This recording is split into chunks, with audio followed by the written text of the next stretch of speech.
Sydney smashed by a summer storm, sparking several emergencies across the city. As we go to air, an emergency warning is in place on the northern beaches. Residents at Narrabeen Lagoon and surrounds under evacuation orders.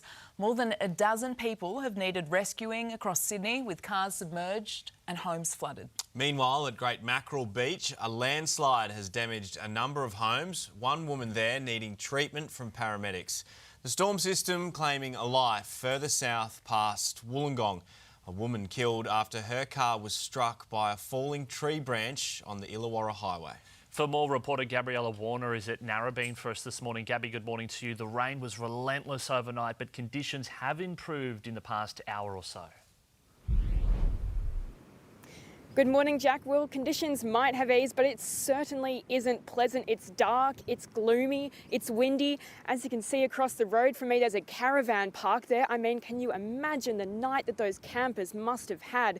We'll try and catch up with some of them later. An emergency flood warning is still in place here at Narrabeen Lagoon. That came into effect at around 10:30 last night. But flash flooding was felt right across the northern beaches and indeed further afield. Perhaps the worst felt in parts of Avalon and Palm Beach last night. As you saw, some of those videos were incredibly dramatic. Cars underwater there, roads submerged, and we know that the cleanup process takes a long time, and that's just going to start to get underway. Further afield, we had some heavy rainfall totals recorded in South and Western Sydney.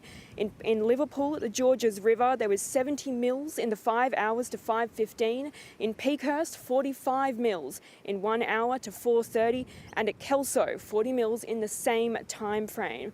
Emergency warnings are still in place. Emergency warnings have now been downgraded in Greater Sydney and the Blue Mountains. They're now at advice level, but emergency services are warning this is not a weekend to be going outside. As you can see behind me, it's not a weekend for boaties. We've got some tinnies out there. They are really starting to fill up with water, and we can only imagine that all of our marine rescue and marine area command crews, they're going to be incredibly busy over the next couple of days. But this is certainly a day to stay inside, and we will keep you updated as the morning progresses. Indeed, Gabby, thank you. Let's move to southeast Queensland now, where storms there have left thousands of homes without power.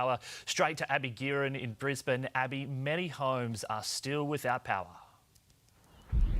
Jack, good morning. About 2,000 properties still yet to have the lights switched back on this morning, mostly around places like Laidley and Brightview. It is certainly very muggy across the southeast today, so you wouldn't want to be riding this out without fans or aircon. But that number is down from about 6,000 properties overnight, so Energex crews out there doing a very good job. This band of severe thunderstorms swept in from the Lockyer Valley and Somerset regions first. That's where it did the most damage, taking roofs off homes, bringing trees down. Some pretty dramatic pictures coming out of this weather system. It was short and sharp though, dumped about 50 millimetres of rain near Warwick in just half an hour. The SES were called to about 30 jobs, mostly for things like tarping, but all of this as parts of central Queensland prepare for possible flooding from tomorrow. Moderate flooding is likely along the Fitzroy River at Rockhampton. Of course, Jack, that is all in response to the incredible amount of rainfall dumped by ex-tropical cyclone Koji last week. All right, Abby, thank you.